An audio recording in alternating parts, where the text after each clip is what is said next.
3, we are on air. Good morning, good afternoon, good evening, good part of the day, everyone. Thank you for joining the largest and the fastest growing large-scale Scrum meetup of New York City.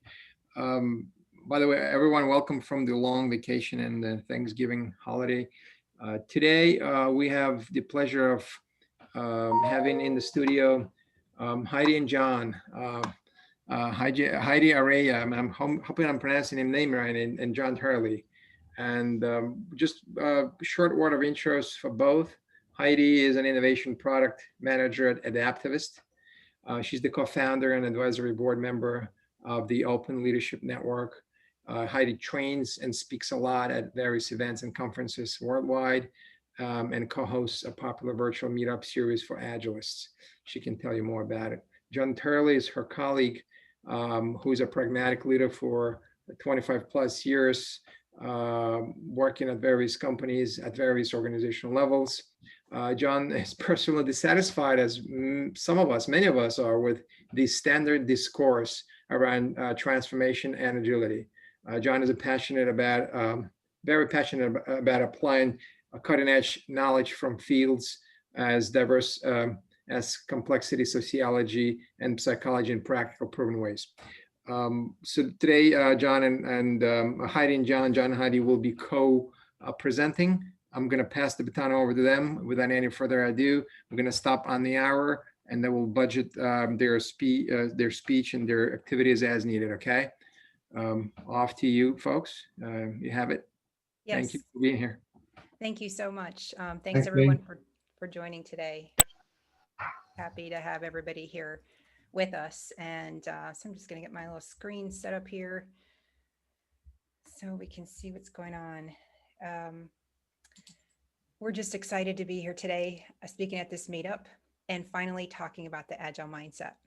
So this is going to go, John and I will take on this talk collaboratively. So I'll go through the content and I'll periodically ask him to chime in and give more examples and detail throughout as needed. We're going to take questions at various times throughout. So I'm going to pause and ask for questions in the chat, and you can also unmute and ask for them live when we pause, which might be easier and guarantee that your question gets answered. It would be really awesome to see folks on video if you feel comfortable with that, engaging in the chat, asking us questions, because nothing is harder in a talk than getting no reaction at all. And of course, please question us. That's why we're here today. So why are we here today? Actually, everyone says in organizations that they're focusing on people and culture, and they know they should, but they often end up focusing mostly on processes and tools instead of their people. And what really perplexed us, especially John, was this May 2020 article by Steve Denning, who's a well-known author and Forbes contributor and has the book called Age of Agile, where Denning says, is it possible that we in the Agile community have been putting too much emphasis on such an undefined and ambiguous term such as mindset? And wow, we were like, the answer to that question is no, because conventional ways of thinking won't help us handle today's complex and changing world. And we obviously know that it's not enough to send someone to a Scrum class or a SAFe class or even a LESS class and just they get it right and they come back with the certification and that Agile thinking is ingrained in their brain. Right. So what do we understand and how do we grow an Agile mindset? So before I get too much off track, I've spent 25 years in tech. The past 10 years, I've been on an Agile journey from product owner, Scrum Master, Agile coach, and leading Agile transformations in 2 global firms. And now, of course, coming back full circle to product management at Adaptivist, where I'll say way beyond just being an Atlassian partner, and we're really well known for things like Script Runner. We're actually innovating and exploring new products and services for true transformation. So I'm going to turn it on and have John introduce himself in his own words. And John's on mute. Hello, everyone. Great to see 5 of you out of 63 that have the camera on. It would be lovely to see the rest of you too. Anyway, hello from England. My name is John Turley, as the guys have said. The little bio that Jean read out is a bit out of date. It's more like 30 years now of my career. The first 25, I was a project and program manager and PMO lead, and you name it. Oh, loads of cameras coming on. Thank you so much. It's so good to see people. You just feel like a complete nutter talking to a screen with no cameras on, to be honest. Program, yeah, UBS I worked for, and IBM on the supply side, so seeing both sides of the fence. And in 2016, I got kicked out of an organization that I was in. I was putting it a bit too dramatically, but we fell out and we parted company after we had been really successful with some transformations. And I was fairly crushed, to be honest, because I thought we'd done some pretty stunning work. So I gave up. I was like, well, I'm not going to do this stupid IT thing anymore, where we are successful and then, you know, still fall foul of somebody's ivory, I suppose. I'm going to retrain as a plumber. That was my euphemism. And as I started to think about what I was going to retrain as, I realized that there were lots of things I didn't know about what we'd been doing, and why was what we were doing successful in some cases, and more critically, maybe why is it not successful in others? Why were we delivering value in areas of the business that we were working in, which was IT delivery, right? It was, but some of the senior managers in the organization that I got kicked out of didn't recognize that value. What actually was going on? The normal sort of excuses that people suggested, that I was a threat to other people, blah, blah, blah. I didn't really buy that. So I started to search for answers, as Heidi mentioned too earlier. I started to search in the fields of complexity science. Oh, it was Jean who mentioned it, wasn't it? Complexity science and adult developmental psychology and sociology. And that's really where I still am, sort of almost 5 years later. And that's kind of the bit that I bring to the party to, that's why Heidi and I work so well. She knows how to do all this agile stuff. And I've learned a thing or two about how people work, I guess, and together we enjoy our work. Anyway, that's me. Thank you so much. So we didn't get a chance to get a poll set up, but if you wouldn't mind just pinging your role in the chat would be super, super helpful. Are you, Scrum Master, Agile Coach, or perhaps a managing coaches just on an Agile team, product management, team manager, whatever it is? It'd be great to know who's here. I see Agile Coach, Consultant, Director of Community, Project Manager, Scrum Master, Agile Coach. Okay, great. This gives us some sense. Thank you so much for sharing that. You feel free to keep pinging the role as we go on. I don't want to take a lot of time extra here for that. So this is our agenda today. We're going to briefly cover these topics, and I'm going to just dive right into the details after that. So first of all, why is an Agile mindset important, and why do we care? Well, the way we think is at the heart of collaboration, and most of our work today is collaborative in nature. It's not this, single piece flow from a manufacturing line. And we can't increase collaboration simply by telling people to collaborate more or collaborate better. And that doesn't work either, right? So that sounds silly, but we do it. And so we need to think differently instead, which is partly what we mean when we say we need to adopt an Agile mindset.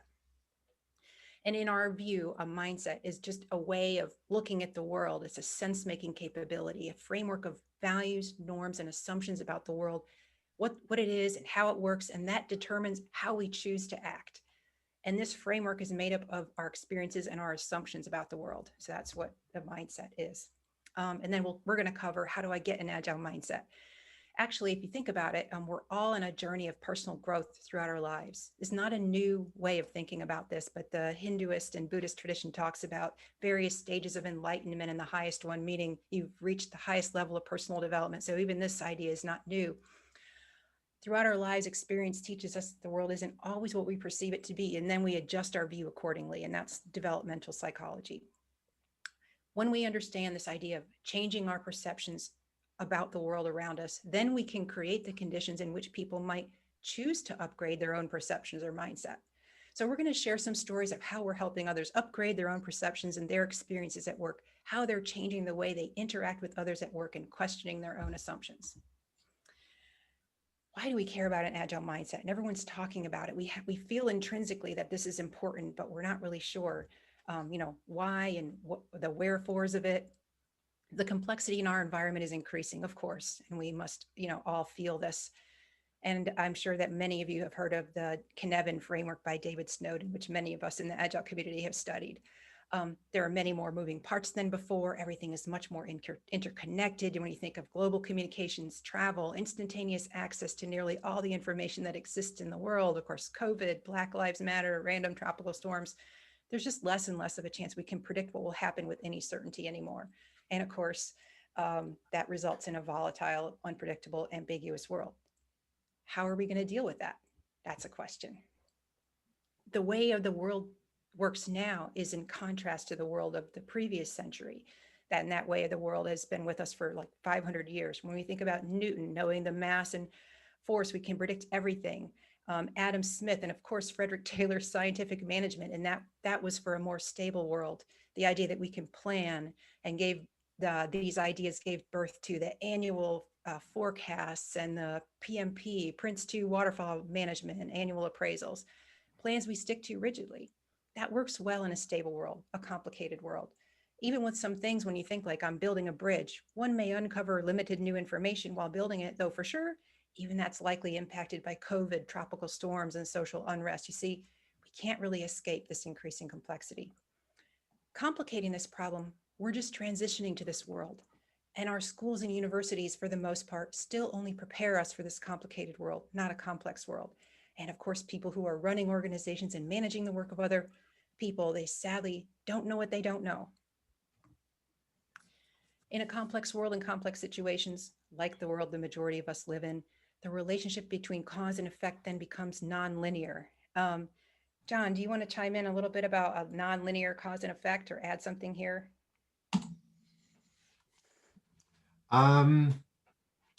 Non-linear cause and effect. The bottom line, I think it sounds a little bit academic, right? The bottom line is that it creates an unpredictable, ambiguous, and volatile world. Cars traveling around a motorway system, we can think of that as being a complex system. It's very difficult to say whether the traffic is working properly. Right? Is it flowing as it should? Difficult to say. Difficult to know why it might not be working one day when it was the other. And of course, we can go from traveling very freely to going nowhere at all very, very quickly, often for no apparent reason. The key thing probably I think about a complex system is that unpredictability makes us all very uncomfortable. Some people, it really freaks them out, right? People actually begin to experience high levels of anxiety. And it's that experience of high levels of anxiety in complex systems that really creates the problem for us. I guess that's all I would add. Yes, thank you so much. Thank you. And by the way, you touched on something, right? Society is still expecting us to plan and predict, often viewing it as a failure of planning rather than like the wrong approach entirely. So I'm going to touch briefly on Ronald Heifetz and Marty Linsky's organizational challenges, talking about the difference between a technical challenge and an adaptive challenge. I'd love to hear if you are familiar with this. A technical challenge is challenges where there are known answers and solutions. For example, production is halted on a line because the machine is down, and the solutions are clear, right? If I have to get production going again, I'm going to call a mechanic, fix it, buy a new machine, or outsource my production. There's a known solution. Adaptive challenges refer to those situations that there might be too many solutions, but no clear path forward or no known immediately clear solutions. Adaptive challenges are fluid and might change with circumstances. And solutions to this kind of challenge usually require people to learn new ways of doing things, change their attitudes, their values, norms, and adopt an experimental mindset. For example, a machine breaks down once every couple of months, despite the fact that it's got regular maintenance. So what's the adaptive challenge? Why don't people take care of the machine? They may view it as not their problem. How to encourage workers to take ownership of the machine would be an adaptive problem. So the complexity in our environment is increasing, but the complexity of the way we think and act is lagging. Hence, we are more and more trying to apply thinking and working practices well suited to the complicated world where they bring efficiency to a complex world where they look rigid and slow. So we have to change the way we think in order to handle today's complex, changing world. And like Einstein said, can't solve problems by using the same kind of thinking we used when we created them. Another person, Yanir Bar-Yam, who's actually founder in the field of complex systems science, said, at times of increasing complexity, lateral interactions are more important. In other words, we're going to need to collaborate more in these complex environments than we do in complicated ones. John, do you want to talk a little bit more about why we need to collaborate more in a complex environment? Why does that become suddenly more important? Because we have to learn, because learning is fundamentally a collaborative exercise, right? We think of collaboration being more than the sum of the parts. If two people are collaborating, the value that they can create is greater than the value that either of them can bring alone. So you kind of get this value for free, right? If two people are working together and creating value that is the sum of the parts, that's what we would call cooperation. And it's valuable, but it's different. If we want people to engage in collaborative relationships across organizational silos, that's the lateral interactions that Bai-Yan was talking about. I think that was in his 1997 book called Complexity Rising. Bai-Yan, by the way, was a physicist. There's a great deal that we can learn from physics, and the transition from physics into complexity science is quite profound. That's where Mr. Bai-Yan comes in. Thank you. Okay, so now we know why we need one. Let's take a little bit deeper dive into what an agile mindset actually is.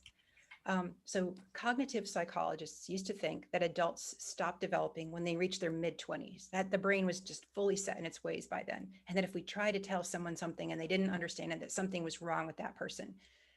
Anyone who's been frustrated by someone else not understanding something after it's been explained numerous times is operating from a point of view based on cognitive psychology, like the organic computer in their head isn't functioning properly, as John said. And John, do you want to add here a little bit about cognitive development and this? Yeah, sure. So it's Jean Piaget was a psychologist in the 20th century, mid 20th century, who is very famous for an experiment that he did with young children. And I'll recount this to you briefly because it sort of sets us up really for what comes later. Bai-Yan really, sorry, wrong guy. Piaget really was the first to point out that children, when they're born, very young, when they're about 6 months old, don't have any sense of self. And that sense of self only develops at 8 to 9 months old. And he established this by doing this experiment in which he gave a young child a ball. I think it was a ball. And they would do what young children did with the ball, right? They would suck the ball in their toothless gums. If the ball was taken away from the child, or if the child put the ball down, it was covered up by a napkin, the child wouldn't cry, the child wouldn't recover the ball. And Piaget concluded, therefore, that the child didn't really, wasn't able to sort of psychologically keep hold of the fact that the ball existed in any sense separate from itself, right? Some of you might be thinking of object permanence. And this makes, of course, complete sense, right? Because the moment before all of us were born, we had no sense of self. Even if we had the psychological capacity, which we probably don't, there's no way we could differentiate between ourselves and our mothers, right? We couldn't, whose amniotic fluid is it? And where does the umbilical cord turn into mum? And this kind of thing, we can't do it, right? So when we're born, we still can't differentiate between self and other. However, repeat that experiment I just told you about at sort of 8 to 9 months old, and something changes, something for the child changes. If you take the ball away, the child will cry. If they put the ball down and you cover it up, the child will remove the blanket and recover the ball. Clearly, the child has the concept of there being something other in the world, even though that other thing isn't having a direct impact on its senses. And it's this split, really, this redefining of self and other that is adult psychological development that continues for cognitive reasons until we get to the age of about 20 or 21 and goes on long after that in our sense making as adults. Thank you. So I'm going to bring this, hopefully an example of a cognitive point of view and then contrast that with the constructivist point of view, which I'm going to talk about in just a moment or so. So I'm going to tell a story to illustrate a little example of cognitive psychology with adults. Once I was working with the team, and though I hadn't tried to improve the team wasn't really getting anywhere. And the manager actually was part of the problem, not really supporting any autonomy at all. So I told the manager, this team isn't happy at all. They're not doing well either, in my opinion. And the manager says, oh, I thought you would fix that team. I see you were not able to. So I told that person, I cannot fix the team. Only the team can fix the team, and I can guide the conversation, but you have to allow them, and then they have to take action. So he went off and he thought about it and came back after about half an hour and said, okay, How about you stay on the team? I'm going to make it your job to fix the team. And I'm going to announce it to everyone that is your actual job to fix the team. And that way you'll be able to do it. So cognitive view of looking at this challenge would be, if in that moment I think, okay, I'm just going to have to explain it in a way that they understand. It's obviously a problem of me explaining it improperly or them not understanding. So let me try again. And then I try again. And the idea doesn't sift into their head. If I think he's just not getting it, there's something wrong with that person, that's the cognitive way of looking at the world. And soon I'm going to share the constructivist view of this problem. I wonder if any of you have had a similar challenge, by the way. So we decided to go with this constructivist view of psychology and dig into there a little bit more and talk to some other psychologists. Turns out that the way we make sense of the world is based on assumptions that we don't even know we have. We adopt them as if by osmosis throughout our lives, and then they govern our behavior. Our sense-making capability or mindset could also be called worldview or action logic. And this operates on top of our cognitive capacity, like an operating system in a way. And this actually governs, this operating system, what we pay attention to and what we ignore, usually without us even knowing it. We're doing this all the time. When I was thinking about this talk, it recalled to mind the video with the people playing basketball, and you're asked to focus on how many ball passes are made between teams, and there's a gorilla walking right through it, and nobody sees the gorilla because you're not even focusing on that. You wouldn't even know the gorilla's there if somebody hadn't pointed it out to you later. In my mind, a simplified description of that. So the constructivist view of psychology is each of us is continually developing and making sense of the world around us, constructing in our reality in our minds every living moment.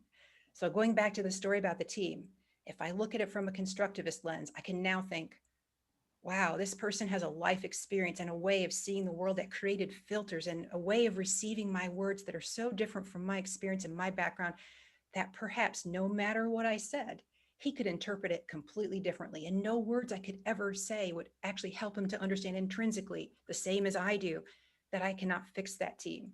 And by the way, someone able to understand this other person's perspective and that there might be one more view of the truth is part of what we mean by having an agile mindset. So I'd love to hear, just post in the chat if this story resonated with you, because it actually happened to me. Okay, so moving through these phases of psychological development is a process of developing a view, then reaching some sort of crisis that forces us to reassess our view, and that could be pretty painful. So since I'm seeing that we have a bunch of Scrum Masters and Agile coaches in the chat, I'm going to ask this, talk about this example for me. If you can remember back to when receiving feedback felt painful to you, when you might not rather receive it at all than know someone felt something differently than you did, when in fact it felt threatening. And also as you move towards loving this feedback, if you do, it's game changing, but also painful to accept and grow. And it's that what I mean when I say the word painful.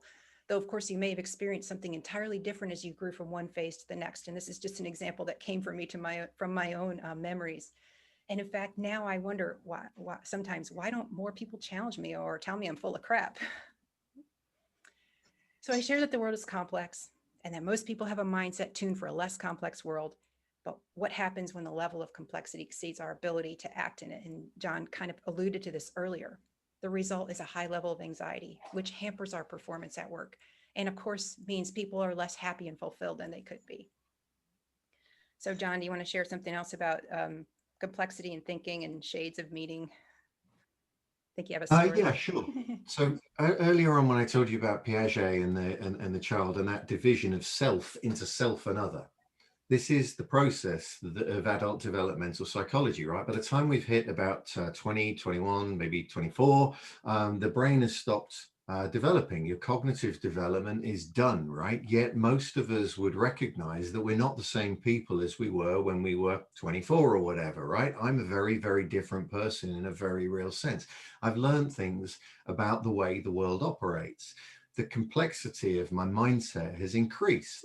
My understanding of what myself is and what other is has increased. And I'll give you an example of that, another example of that. I was talking to my daughter recently, and we were talking about the difference between pain and suffering.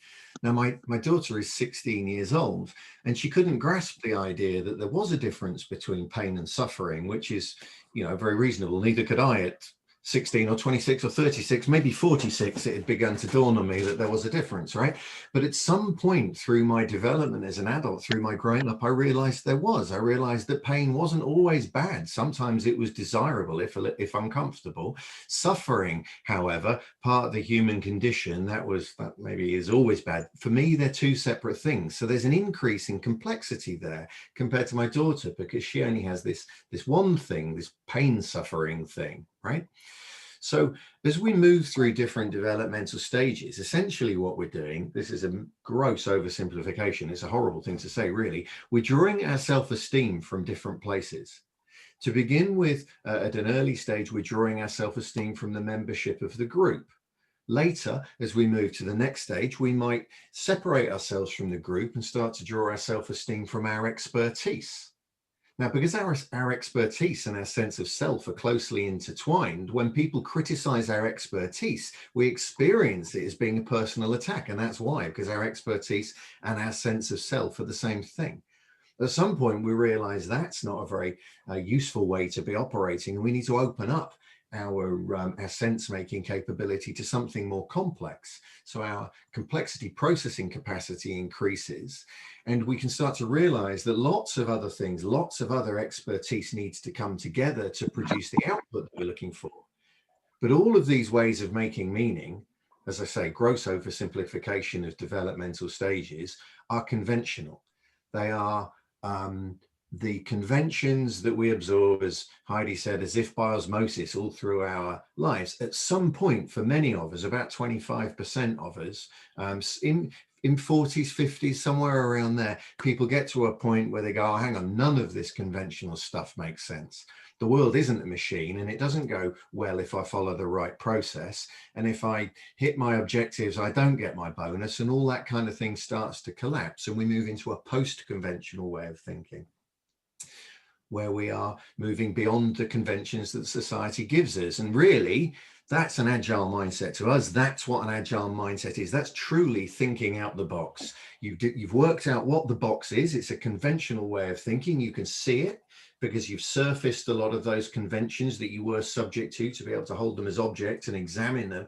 You've rejected some of them and begun to step outside of the conventional mindset, the conventional way of constructing our reality into a post-conventional world. And there's a very strong correlation between successfully leading organizational transformations and post-conventional meaning making. Was that all right? Was that too much? Sorry. No, it's all good. Yep. I'm going to chat about. So someone actually had a question in the chat. It was, is the pain due to receiving feedback or due to losing status or employment or respect? So my personal story was about learning to receive feedback. And for me, it was just, oh gosh, I'm really not as great as I thought I was at this, or, this workshop didn't really go that well, and just forcing me to just take stock of what other people thought about it instead of thinking, oh yeah, I'm so great and I'm the expert in this and I definitely know what I'm talking about, is really learning to be humble and seeing the world as like a wider view than just, my opinion. So I think when we talk about crisis and reassess our pain, our view, and that could be painful. It's not the feedback one is just my story, but I think John may have touched on a few other things. Could I have a little go on that one, because it's such a great question. Yeah. There is a path of pain, a painful path through psychological development. And that's the one that I've known. My psychological development has come, I can see now on reflection, at the most difficult points of my life, right? So when my father died, we lost a son. When my son died, when I got kicked out of Thomas Cook, as I mentioned, these things shift your view of what your reality is, right? They really do, in some very, very real sense. And when you're making a sense primarily in conventional ways, it's that realization of the limitations of the way you're making sense that causes you to have to leave behind that earlier sense making and strike out for something new. And for many people, there's a sense of loss as you leave behind those certainties and reach out for something new. However, when we get into post-conventional meaning making, things change. It starts to become possible to have a joyful path to psychological development as we start to be able to reflect on ourselves in a much more complete sort of full way, we can take a joyful path to psychological development, which is the one I hope to be on at some point in the future. Thank you. Thanks so much. Hope that answered the question. And yeah, it was great. So yes, you pointed out pain, right? How can we cope now? Because stable plans and predictable outcomes aren't the world that we live in today. And like the metaphor above, we must learn to move faster, and then we can see the bullets coming more slowly. The answer then is to functioning in more complex environments is not to get better at predicting and controlling, but to learn to dance with this complexity. So we need to operate with a post-conventional mindset, as John said, and that looks very much like an agile mindset. Also, we could call this the self-transforming mindset, where one is now stepping outside the conventions of society. It makes kind of sense, right? If the 20th century is convention, the complicated world, and this agile mindset is complex world. So I'm going to relate this agile mindset to knowledge work and something that I've been working on and that actually happened to me too. So if you're trying to solve a problem and you're not getting inspired, the conventional mindset would keep at this for many hours, trying to make progress, working really hard, trying to solve this problem. A post-conventional mindset might, instead of continuing to slog all night on it, take a break and wait for inspiration, knowing that 10 hours of work could be replaced by 10 minutes of inspired action. So the idea of moving from being productive to feeling inspired to act. And imagine if you always felt this inspired action. Well, you'd have a lot more time on your hands and you'd have time for the things you wanted to do. And that was kind of my experience of understanding the difference between working hard and inspired action, which actually did save me lots and lots of at least 10 hours by taking 10 minutes to think about something. Okay, so you're like, that's great. I want all this time back in my life. Well, that was just an example, but it does work for me when I can get inspired. So how do we get this agile mindset? We've been able to help people via something that we're calling Dialogue Partner, which has been very, very successful for us to date. It's a collaborative inquiry into the way people make meaning or their action logic. And the work we're doing is based on the book Immunity to Change by Robert Keegan and Lisa Leahy. We uncover hidden commitments to transforming one's mindset, and we learn to leave it behind over a series of sessions. And that unlocks a mindset shift for the individual, and which hopefully then ripples through the organization. But I'm going to pause again because this is really something that John is really into, this dialogue partnering stuff, and let him share some stories. Okay, if I go too long, Heidi, just wave at me or something like that, and just maybe do this, something like that. So we've been doing the dialogue partnering for about a year with people in our organization and some people in our customers' organizations. And the name is important. Somebody suggested that we called it leadership coaching, which I thought about for about a nanosecond.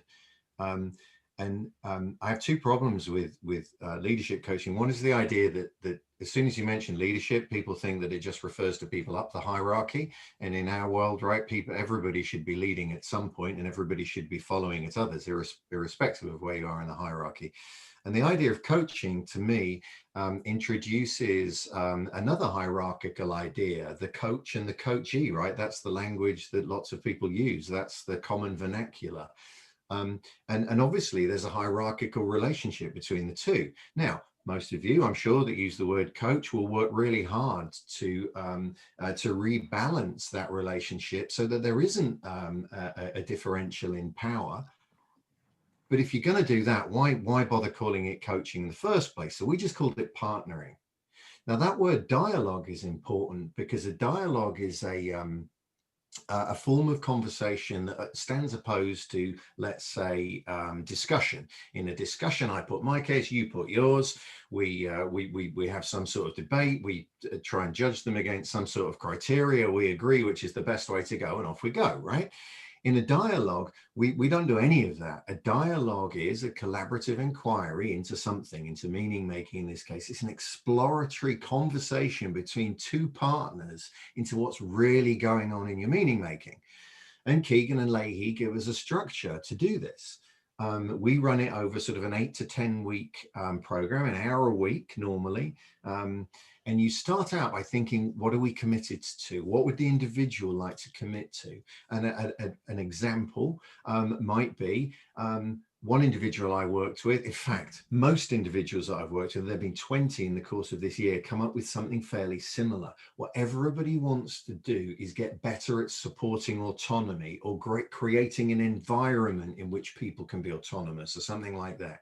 So once you've articulated that in a positive sense, this is sort of an aspirational goal, right? And it's clearly stated, and sometimes it can take weeks to get to that point, to really articulate what this person wants to become, not what new skills do they want to acquire, right? We can do that in the training course. Maybe I want to become more patient, or I want to get less frustrated, something we want to be. And once we've established that, Keegan and Leahy give us a map to walk through. We start to consider what are you doing instead of achieving that aspiration? Because those things are evident to us in the world. And people tend to say things like, well, although I'd like to be supporting people's autonomy, what I'm actually doing is marking their homework or controlling or telling people what to do or all sorts of things. And here we start to see two different kinds of power: autonomy, power with, and control, power over. People would like to support autonomy or be autonomous, but what they actually end up doing is controlling, and we wonder why. So we start to ask people to imagine what they're doing if you're not doing those things, if you're not controlling, if you're not stepping in and doing the work for people. And what we find is that people get this flicker of emotion, they get this flicker of worry. And we articulate those worries and we flip them into hidden commitments. So somebody might say, I'm committed, I have a hidden commitment to my ideology. It's my way or the highway. I know that deep down. That's why I tell people what to do. So although I say I want to support people's autonomy, we start to surface this commitment which is in conflict. And then we articulate it as an assumption, give the partners a few tools to go away and address that assumption, to question it. And essentially what we've done, much like the child with the ball at the beginning of the presentation, we've surfaced hidden commitments, deep and real, but previously hidden commitments that the individual was subject to. We hold them as objects, or they hold them as objects. And once they're held as objects, we can examine them to see if they are serving us in the group or not. And very often they're not. And thus, we sort of accelerate people's transformational journey and give them skills and techniques and tools to take responsibility of it for themselves. And as you move through greater levels of psychological complexity, as you begin to put away the assumptions that are holding you back, greater complexity leads to greater agility. That's the idea. Thank you. Thanks. Okay, so we've covered a little bit how we help individuals, but they're just a piece of what's going on, since they're often trapped inside organizations who might think differently. So I'm going to share, how do we grow this mindset in organizations? So bear in mind that the development of an individual's mindset is highly influenced and dependent on the environment in which they find themselves, right? Our culture at work is the sum of the individual mindsets, and the mindset is also shaped by this culture. So there really can't be separated. The tools and techniques we use to help folks develop agile mindset inside organizations. Remember, we talked about collaboration. It's about social networks. We kind of alluded to the way of working in complex environments has to be more collaborative than before, rather than individual work. It's about the interactions between people. And of course, organizational outcomes are a function of these patterns of interactions between people. So we run an organizational network analysis to understand the social network, this informal network in the workplace, how folks interact, how value is getting created. That informs us about what kinds of collaboration is happening naturally or not. Does the part of the network you're in support experiments and learning? Does it support failure? So now I'm going to ask John to chime in with some of the learnings that we've had quickly about the organizational network analysis that we've run in the companies. So I find myself feeling cautious, which I didn't anticipate when Heidi talked about this. And that's because I don't want to obfuscate the key point here. We can't think of mindset in isolation, and we can't think of culture on its own. Mindset and culture are so intrinsically linked as to be two facets of the same thing. So in the dialogue partnering, we're dealing with the individual meaning making, but with the examination of social networks, we're looking at the whole, and we need to look at the two simultaneously.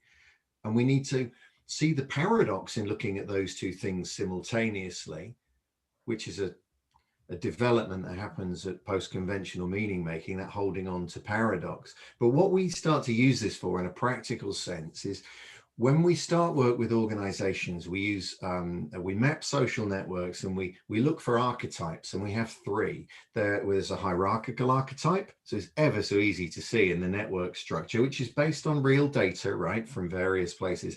If everybody is connected to somebody in a position of seniority, then it's pretty obvious that they're not collaborating. Those lateral interactions that you would expect to see in a cross-functional team aren't firing. They're not there. So if we ask them in a survey, who do you work with? Who's your go-to person when you find a new problem you haven't seen before? And they all say the boss. That's a hierarchical network, right? Conversely, if they all say, I go and talk to my peer, right? Then they're lateral connections, aren't they? And we can start to see them and surface them. And it tells us a lot about the organization that we're working in, but it also allows us to start to measure the transformation of the organization that we're working in, because the network structure of the social networks has much more impact on performance than that. But that's primarily what we use it for. Okay, then next, we uncover the person's and the group's motivational orientation. And so, yeah, autonomy we've uncovered is a universal basic need. And so, John, sorry to call on you again so quickly, but this is also something I know you're super passionate about, describing autonomy versus control. Yeah. So we're really interested in autonomy for two reasons. One is because it's a universal basic psychological need, according to Araya and Heidi in their self-determination theory. You support or somebody's autonomy, you support their well-being, right? That's critical. Heidi and I and our other colleagues at Adaptivist are on a mission to help people create organizations in which we all have the opportunity to engage in joyous, meaningful work. Well-being is top of the list, but we know well-being links closely to team and organizational performance as well. So autonomy is key, right? It turns out, again, according to Ryan and Decky, that we all have a tendency to tune into cues in the environment that we would interpret as being controls with which we have to comply, or invitations to be autonomous. In fact, I sit in meetings quite often and watch one person say something to a group of people, and then watch that group of people disperse, and can see that some of them will execute will execute the instruction as they perceive it, and some will receive the information as an invitation to be autonomous and have a think about it and think, well, how can I don't really agree with it? How can I act in the spirit of that, but in a way that sort of is okay with me? And other people, they'll just execute without questioning it, even if they don't believe it. And why are some people more likely to tune into cues environment as autonomy supportive, or inviting their autonomy in some control? Well, it turns out that you can measure it with another psychometric instrument. So we do. And what we find is, so far, mostly teams are a lot more orientated around control than they think they are.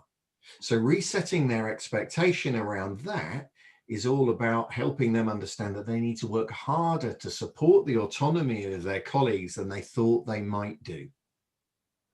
So many people respond, I think, as Heidi said, by saying, you're all autonomous, now off you go.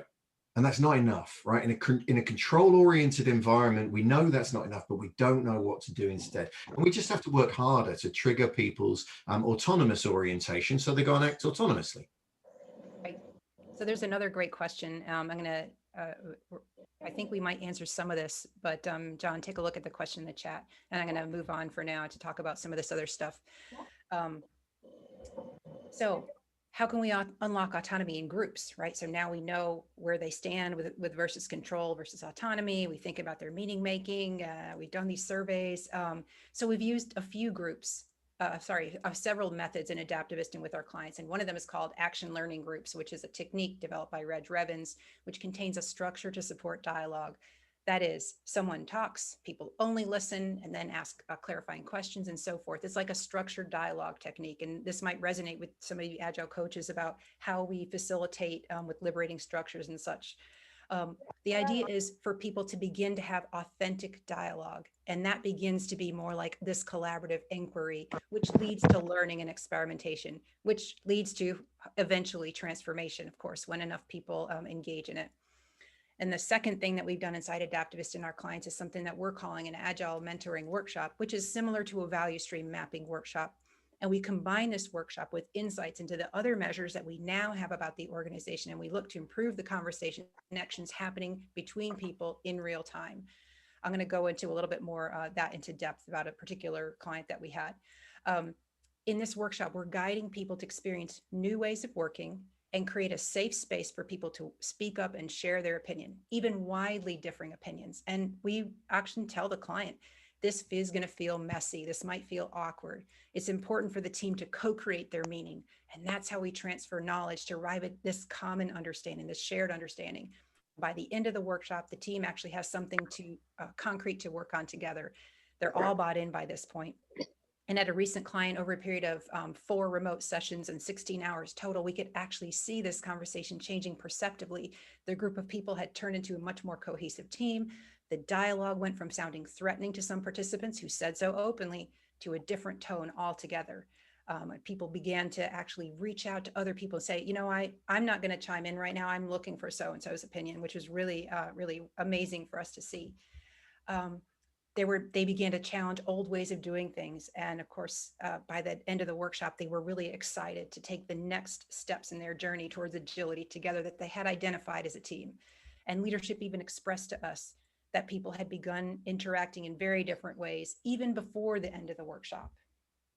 Okay. So these are the learnings that we're applying inside organizations to help them develop what's called a deliberately developmental environment. And again, this is Robert Keegan's wording. I believe it comes from the book On Everyone Culture.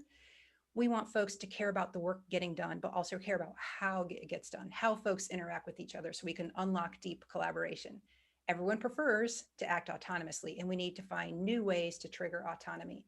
And we do all this by creating this kind of environment, an environment where not only we're continually improving the processes by which work gets done, which we talk about pretty frequently in the Agile world, but it's just as necessary to be relentless about continuously improving the people who do the work. And when you do that, that's what's called a deliberately developmental environment, where it's a culture where everyone can overcome their own internal barriers to change and use these mistakes and vulnerabilities as prime opportunities for personal and professional growth. And to us, like, that's the goal of working in an Agile way inside organizations. And if you can get it, will actually lead to successful Agile transformations. By the way, this kind of learning that we're talking about is learning in the flow of normal work. So this reintegration and overhead with going to training and coming back and figuring out, how do I apply this in my day-to-day world?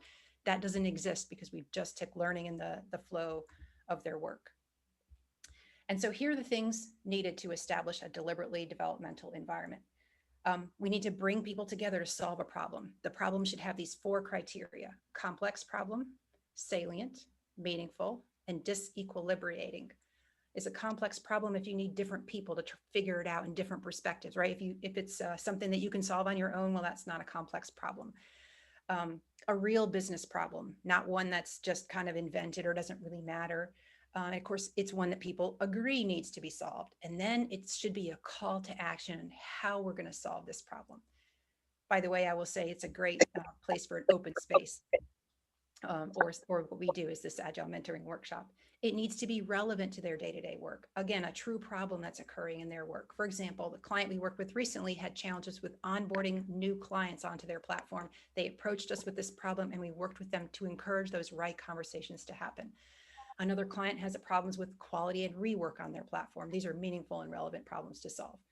Okay, so the next thing is emotional engagement is key. People can't just show up and be totally disengaged in the process. And we saw this with the client initially. Someone showed up on the first day saying, oh, I'm not sure why I was invited here. I'm not part of the onboarding process for clients. And I had to point out that this person was a recipient of the software development request that came as part of the onboarding new clients. And they became much more engaged once they realized, oh, this really does impact me. There's another story about another person at this client that I'm talking about who seemed to care very deeply about one particular problem he was facing in this scenario. And guess what? He was verbally dismissed by his superior several times. And we were worried he would disengage entirely. So we would send a little message to him like, hey, we've got your back. Don't worry, we're going to get through this.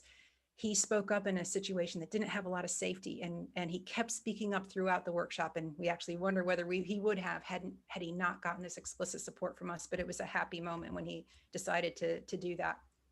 And lastly, the situation needs to be disequilibrating. That means outside of your comfort zone, but not for too long. We don't want to get people too far outside where they just can't function, like we were talking about, this too complex environment, too uncomfortable. So in the workshops that we do, we have activities with time constraints and then a debrief in the main rooms. We might have small groups and breakout rooms.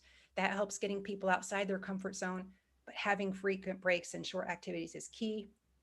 And so why do we care about a deliberately developmental environment? John, I'm going to pass it to you because this is somewhere you're very eloquent about.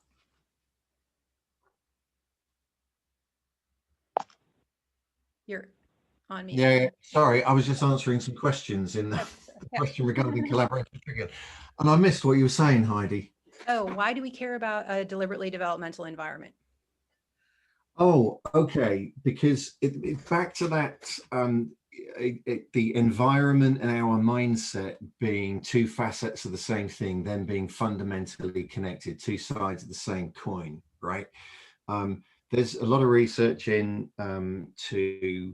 the developmental stage of mindset that most people have, right? I'll say no more than that at the moment. And about 75% of people have a conventional mindset. That is a mindset that is suited to the complicated world that's relatively stable and so on. Now, this is entirely unsurprising because that is through the 20th century and the early 21st, that's what we've considered the world to be. So we develop a mindset that suits, right? However, as complexity increases and our mindset stays the same, we get this sort of stretch, this anxiety-inducing differential between the complexity in the environment and the complexity of our mindset. And whilst we keep the environment the way it is, that is, whilst we keep saying, follow the process and you'll be fine and all that kind of stuff, what we're actually doing is holding people back. We're reinforcing the idea that the world is a complicated place and an expert or an achiever mindset, conventional mindset, is the mindset that you want to have. We're holding people's psychological development back. The opposite to holding it back is being deliberately developmental about it, creating a deliberately developmental environment, an environment in which we ask just a little bit too much developmentally than people can cope with. So we ask questions that are just outside somebody's primary action logic, their usual way of making meaning. Not so far outside of it that they can't comprehend that it's a question, but far enough outside that they can't quite get their heads around the answer. And then people have to start to think about, well, what is the world? Why am I getting uncomfortable in this environment? Right, that's when it becomes a bit disequilibrating. But we can't put people in that position for too long or without the right support. Otherwise, we sort of move into nervous breakdown territory, which is terrible. We don't want to be doing that. So we want to let them back into the comfort zone when they're ready. That isn't how the environment normally functions. The environments we work in stay here, be an expert or an achiever, keep your conventional mindset because we're all comfortable with that, even though it's freaking you out. What we want to say is, no, develop, become more, grow. And that's what a developmental environment is all about. So we can't have psychological development without developmental environments, really. That's why we want them. Thank you so much. Yes, thank you so much. No, so we have just 5 minutes left, and I'm going to close it out by saying these things that we're doing in our clients and inside our own organization. There is evidence that senior leadership is collaborating more deeply than before and now understanding the power of cross-functional collaboration. In fact, some senior leaders reached out to us saying like, hey, I need more of this cross-functional stuff. Our workshops are taking off with clients. The activities like action learning groups allow us to act in a way that's more congruent with a complex reality, and the Agile mentoring workshops are providing some structure along with the other things that we're learning about the organization. And in fact, right now inside Adaptivist, we're working on a new product. And for the very first time, we're starting not with a solution or a partnership, but with one key capability that solves one specific problem that we're getting feedback on. And it feels very uncomfortable for many because we don't know what the next steps will be, even what process we're going to follow. Are we going to even hire someone to work on this product? Are we going to have to pivot, or the market says, they don't like this product? Of course, there's a grand vision, but we're not sure where it's going to go. there's so much uncertainty, but we're committed to trying this instead of the usual way we've done things in the past. And one of my favorite quotes is, "Crossing the river by feeling the stones beneath our feet," as the saying by Deng Xiaoping goes. So this is just a story of what we're doing inside Adaptivist and with our clients. And we hope that you enjoyed the talk and the sharing of our learnings. And I'm going to stop sharing so I can see all of you now, and to take any last questions in the last few minutes.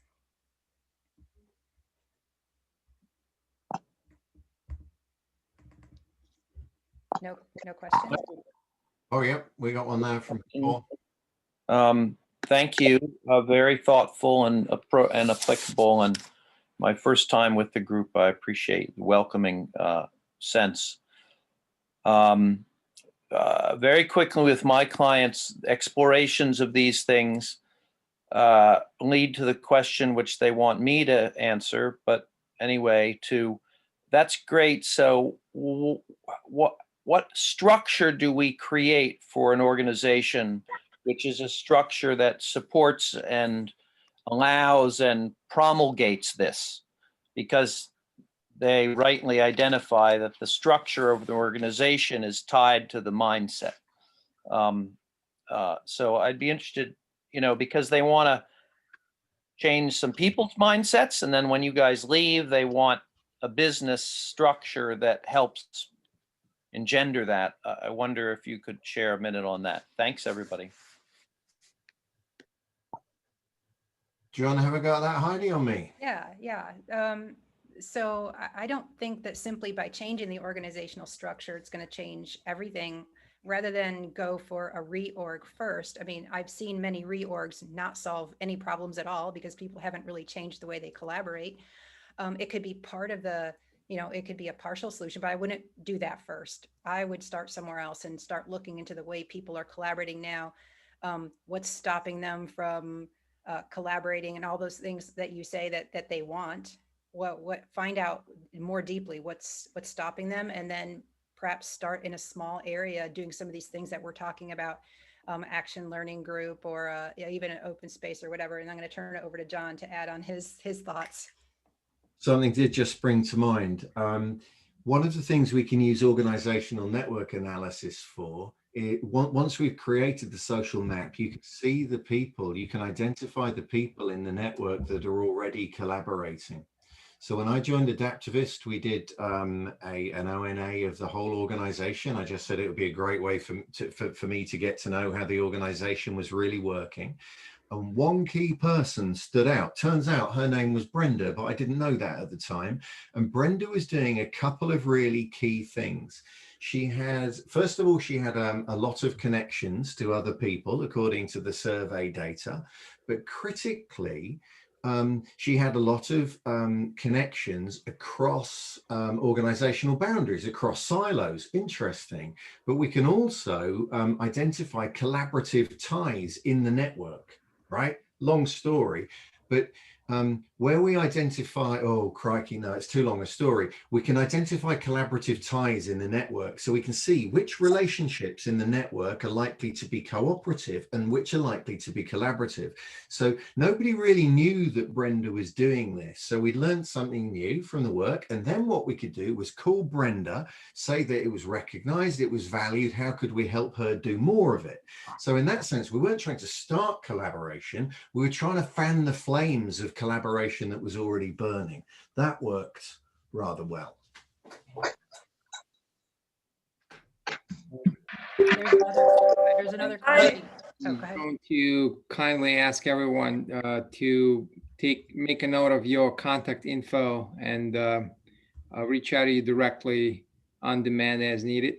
And I think I mentioned already in writing in the channel, but also I'm going to say this now.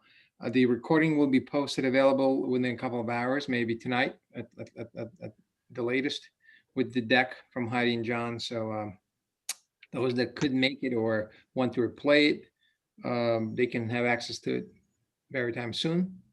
Personally, I would like to thank you very much, both of you, for coming out and joining us here and giving this amazing talk. And hopefully we can maybe have you back again at some later point, or we'll just, reconvene personally and see what else we can do. Okay. Once again, everyone, thank you for joining. Stay well, be healthy, and off we go. I'm going to wrap the recording and Thank you, everyone. we'll, Thanks, Gene. Thank you. Thank you Thanks so for much. Good thanks luck. for Stay everyone. safe. thank you.